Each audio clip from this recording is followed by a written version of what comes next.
Do we need any more picks in 2023? You look at our draft picks moving forward, we currently have 12, Wayne. We got 12 draft picks next year. You talked about getting somebody at the trade deadline. We've got all the ammunition in the world to go pick up some players. So, back to his question, we're sitting at 12 picks. Do we want to sell any players? Players, no. I mean, I think we have tons of picks to move to get what we need if we're in need of something. Like, you know what I'm saying? Like, I think the Niners only make that trade if they need it. Like, and this is the cool thing, right? They're evaluating these guys right now. They're going through, they're seeing like who still might not be capable, or if there's a crazy freak injury, then obviously they're gonna use what they have to use to get it. But I don't think they need the picks. I know we want the picks, but I don't think the team needs the picks, and this is why they're here. And they'll figure out ways to shore up picks for 2024 up to 2029, or whenever those guys' contracts extensions expire. So, like, I just feel like the Niners are going to figure out ways. They do it every single year to make sure that this team is contending for a championship. So, do they need the picks, Big Papa? Nah. Will we like to see them draft in 2023 for sure? Will we draft in 2020? Yeah, it just might not be to the third or fourth round. There we go. Yeah, I mean, currently we have our own first, second, third rounder, plus 2 additional third round picks, one for the Carthon D'Amico signing, one for McGlinchey. We got our own fourth rounder. We got another fourth rounder for the Trey Lance trade. We don't have our original fifth rounder. That was CMC trade. We lost that one. But we got a fifth round comp for Ebicom, fifth round comp for O'Menahue, our own sixth round comp for Mosley, seventh round to own our own pick as well. So we got a lot. And I'll let you take this comment from Bose. 12 picks, boss. 12 Boss, picks. he said it better. The reload on this team can make us real dangerous. Yeah, and it can, right? The way that the Niners continue now that the Niners have their base, right? They have that formula, they have the base. All they got to do is continue to find ways to reload. They draft certain types of players that fit now what they created. When they first got here in 2017, it was tough. They were trying. They had they were inherited with the team, and it wasn't good. They had to regut. They had a bunch of draft picks. They spent draft picks. They wasted draft picks. They spent first. They were terrible at drafting first round players. Right? They terrible. So at the end of the day, when you look at it now, and in hindsight, you can say, all right, they had to do what they had to do in 2017 to kind of start building the culture here. Right. 2018, 2019, we had the Super Bowl run. 2020, we dealt with COVID and the injuries. 2021, we were back to contending. 2022, we were back to contending. 2023, this is the year of the Super Bowl. Yeah, there we go. I like that. Now you need more than 4 wide receivers, but is Absolutely. there any question, Wayne, on the 4 like those 4 aren't going anywhere, right? No, I mean, you got your rookie who's going to be on a cheap contract for a while. He's going to continue. I mean, there's still like Danny Gray is still here. We're not talking about him. We haven't seen him yet. There's a possibility that Danny Gray is retained. I mean, he's still going to be under his rookie contract as well. And so, like the only receiver I can see not coming back is Ray McLeod. And let's see what happens with Ronnie Bell. Do they get him into the return game now? Like, does Kyle Shanahan and Brian Schneider, which you don't ever hear his name anymore, do they trust him in that sense? Or does Kyle Shanahan say, nah, bump that. I need this kid ready for offense, ready to go.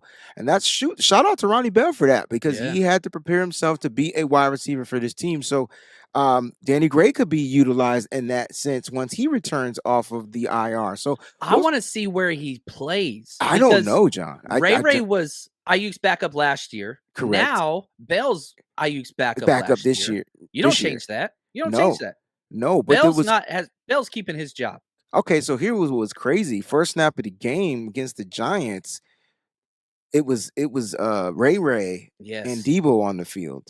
It wasn't Ronnie Bell at first. Ray plays all 3. Yeah. Ray plays all 3. So coming out in that 21 personnel, you had the 2 wide receivers was Ray and Debo, which was interesting. But Bell, once he was inserted, oh man, like the offense kind of lit up a little bit. So we'll see what happened. And Ray's still coming off of that injury. We don't really know what the hell happened? Like, we know he broke his hand or wrist or something, but then he was He put cleared some to super glue on it.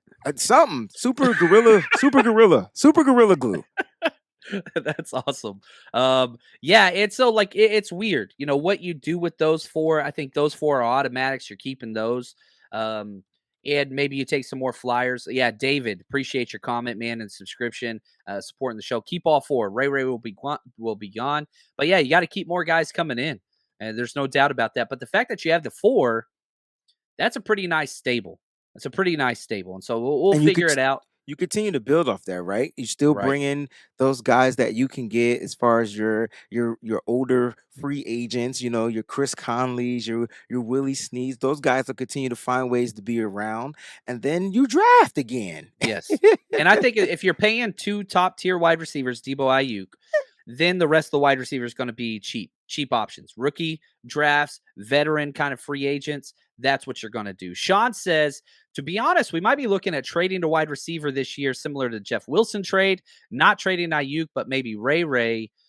Yeah, I mean, it's one of those things like if you get a bunch of backups, trade the expiring contract. That's what we did with Ray. If somebody wants to overpay, that makes sense. I don't like it, but yeah, I totally that makes sense, Sean.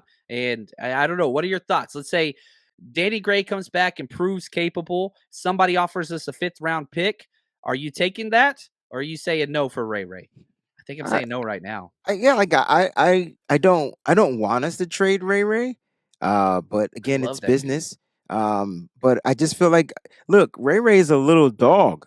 You watch him out there, he's blocking, he's doing all the intangible stuff, and his number is gonna eventually get called up. But that look, Sean, that's definitely a valid possibility. The Niners do look to move players and things like that. You know what I'm saying? So it it's gonna be. I'm more concerned on who the Niners gonna pick up by the damn trade deadline. I think Oh, that's what it's concerns me gonna more. happen. Yeah, And we'll because figure it out. yeah, We'll figure it out. it's gonna be somebody. We're gonna be like, whoo, they do it every year, and this, my friends, is why they're extended. Yep. And let me say this before we finish this Ray talk. The current 49er with the highest run blocking grade on the team, Ray McLeod. Ray McLeod, a 90.8 PFF grade. Juwan Jennings is second. Trent Williams is third. Bro. Ray's that freaking good. I, That good.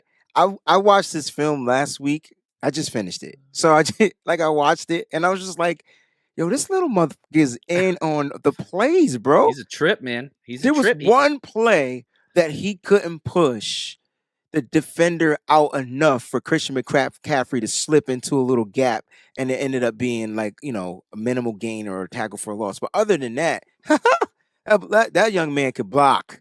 I love it.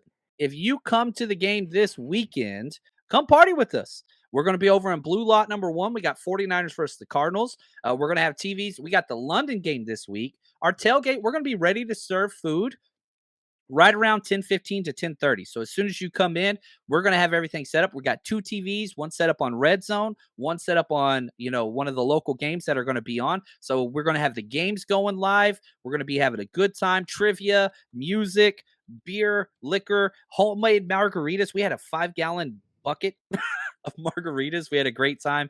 Remember, kids get in free with the ticketed adult. And shout out to Vicky because we're doing a girls' weekend. So if you this is for the ladies out there. We're trying to increase their presence. Half off for all females. So if you need a ticket for a female, you just got to email me, 49ersrushpodcast@gmail.com. You pay through me. Everybody else, head to 49ersrushroadtrip.com. Get your tickets there. It helps us the earlier you buy, just so we know how much food and drinks. We've never not had enough food or not had enough drinks at any of our events. That's a point of pride for me. But you help us by knowing exactly how much we need to buy so that we can keep that streak going.